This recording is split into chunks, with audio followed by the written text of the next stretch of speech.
Hello everyone, welcome to earn money Telugu. ఈ రోజు true colour IPO గురించి చూద్దాం. ఇది స్మాల్ మైక్రో ఎంటర్ప్రైజెస్ కంపెనీ. ఈ కంపెనీ ఐపీఓ అయితే రిస్క్ ఉంటుంది. ఓన్లీ లిస్టింగ్ గెయిన్స్ మాత్రమే చూడండి. ఈ ఐపీఓ సెప్టెంబర్ 23 నుంచి 25 వరకు అయితే అప్లై చేసుకోవచ్చు. గ్రే మార్కెట్ ప్రీమియం అయితే కనుక 24% చూపిస్తుంది ఈ ఐపీఓకి. వీళ్ళు మార్కెట్లో 127 క్రోర్ ఆఫ్ ద అమౌంట్ అయితే రీచ్ చేయాలనుకుంటున్నారు. ఫ్రెష్ ఇష్యూ ద్వారా 108 crore of the amount, offer for sale ద్వారా 19 క్రోర్ ఆఫ్ ద అమౌంట్ అయితే రీచ్ చేయాలనుకుంటున్నారు వీళ్ళు. యాంకర్ బుక్ ద్వారా కూడా 36 క్రోర్ ఆఫ్ ద అమౌంట్ అయితే రేజ్ చేశారు వీళ్ళు. ఈ కంపెనీలో ఇష్యూ చేసే షేర్స్ ఏవైతే ఉంటాయో వాళ్ళు ఒక లాట్ లో ఫిక్స్ చేసిన ప్రైస్ అయితే 600 షేర్స్ గా ఫిక్స్ చేశారు వీళ్ళు. ఒక షేర్ ప్రైస్ 191 రూపీస్ గా ఫిక్స్ చేశారు. వీళ్ళు ఎందుకు మార్కెట్ లో రావాలనుకుంటున్నారంటే కనుక వాళ్ళకి వర్కింగ్ క్యాపిటల్ రిక్వైర్మెంట్ ని మీట్ అవ్వడానికి, వాళ్ళకి డెట్స్ ని రీపేమెంట్ చేయడానికి గాను జనరల్ కార్పొరేట్ పర్పస్ ని మీట్ అవ్వాలనుకుంటున్నారు వీళ్ళు.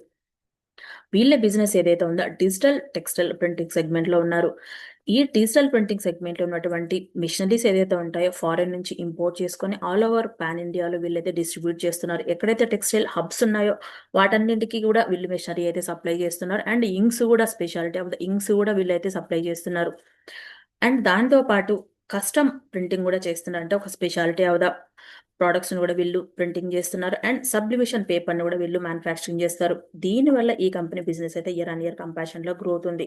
ఫారిన్ నుంచి ఇంపోర్ట్ చేసుకునే బ్రాండ్స్ తో పార్ట్నర్స్ ఎవరైతే ఉన్నారో చూసుకుంటే కోనికా మినోల్టా అండ్ హోప్టెక్ గానీ, ఐటీ10 కానీ, పెంగాడా అండ్ స్కైజెట్ లాంటి కంపెనీస్ తో వీళ్ళైతే పార్ట్నర్షిప్ పై ఇండియాలో వీళ్ళైతే డిస్ట్రిబ్యూట్ చేస్తున్నారు ప్రొడక్ట్స్ ని.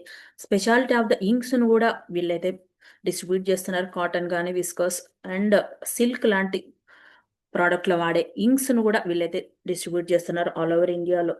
ఇండియాలో టెక్స్టైల్ పార్క్స్, టెక్స్టైల్ హబ్స్ ఎక్కడైతే ఉంటాయో వాటికైతే మిషనరీస్ కానీ, ఇంక్స్ కానీ సప్లై చేస్తున్నారు.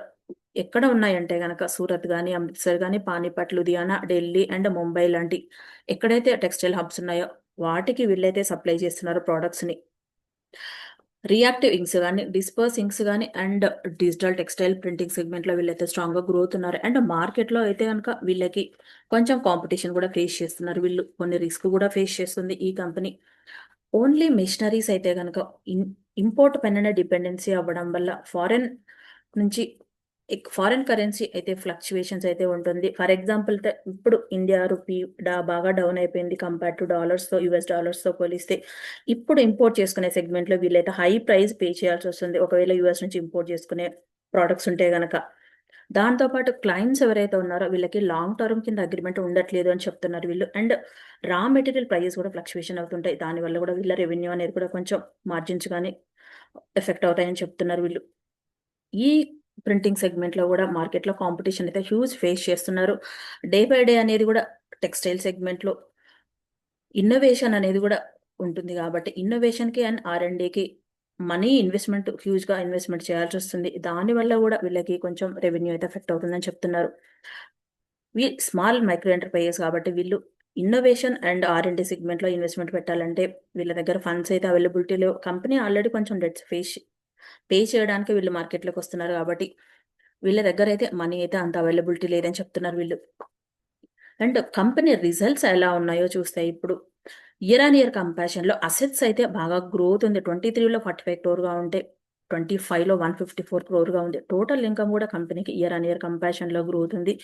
FY25లో 234 క్రోర్ గా ఉంది. ప్రాఫిట్ ఆఫ్టర్ ట్యాక్స్ కూడా 24 క్రోర్ గా ఉంది. ఎబిటెడా కూడా 40.9% ఉంటే నెట్ వర్త్ టోటల్ గా 55.45 క్రోర్ గా ఉంది.